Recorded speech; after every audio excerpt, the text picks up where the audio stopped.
உயர்ந்த இடத்தில் இருக்கும் போது உலகம் உன்னை மதிக்கும்.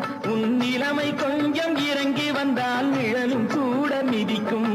உயர்ந்த இடத்தில் இருக்கும் போது உலகம் உன்னை மதிக்கும். உன் நிலைமை கொஞ்சம் இறங்கி வந்தால் நிழலும் கூட மிதிக்கும். மதியாதார் தலைவாசல் மிதிக்காதே என்று மானமுள்ள மனிதனுக்கு அவ்வை சொன்னது. அது அவ்வை சொன்னது, அதில் அர்த்தம் உள்ளது.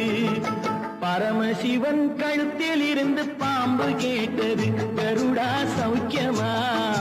யாரும் இருக்கும் இடத்தில் இருந்து கொண்டால் எல்லாம் சௌக்கியமே.